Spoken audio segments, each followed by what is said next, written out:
Now, with no signs of de-escalation in the conflict between Ukraine and Russia, NATO said that it was putting forces on standby and reinforcing Eastern Europe with more troops, while Russia denounced it as Western hysteria. The US too said it was putting about 8,500 troops on high alert and were waiting orders to deploy troops to the region. Now, should Russia invade Ukraine? Our next report gets you all the details. It's very clear that the Russians have no intention right now of de-escalating. The Pentagon announced on Monday that it was putting 8,500 troops on heightened alert to be ready for possible deployment to Europe in the latest effort to reassure nervous NATO allies as Russia masses troops on the border with Ukraine.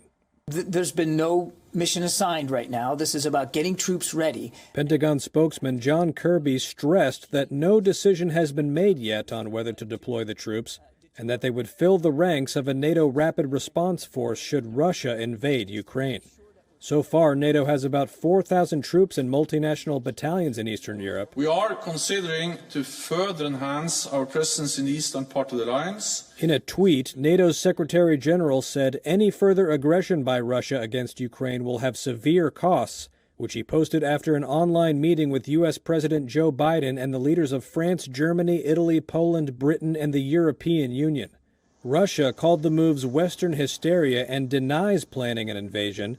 But having surrounded Ukraine with an estimated 100,000 troops from the north, east, and south, Moscow is now citing the Western response as evidence that Russia is the target, not the instigator of aggression. Meanwhile, Britain said it was withdrawing some staff and dependents from its embassy in Ukraine, a day after the U.S. said it was ordering diplomats' family members to leave the country. WION correspondent Susan Tehrani has sent us this report from New York. Listening.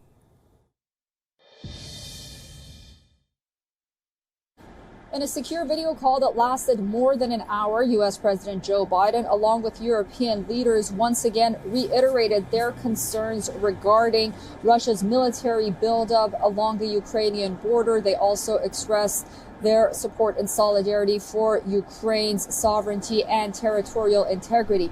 This is according to a White House readout after that secure video call. The leaders also reiterated that a diplomatic solution is the most desirable path forward to the ongoing crisis with Russia and, quote, reviewed recent engagement with Russia in multiple formats. Also, the readout continued that the leaders discussed their joint efforts to deter further Russian aggression against Ukraine, including one, preparation to impose massive consequences and severe economic sanctions on Russia, as well as reinforcing security on NATO's eastern flank. This call and these latest developments come at a time when U.S. President Joe Biden has broadened his desire regarding economic sanctions and to impose them against Russia and Russian President Vladimir Putin should Russia decide to invade Ukraine, including threatening to use sweeping export controls against key Russian industries. Susan Tehrani reporting from New York for WION The World.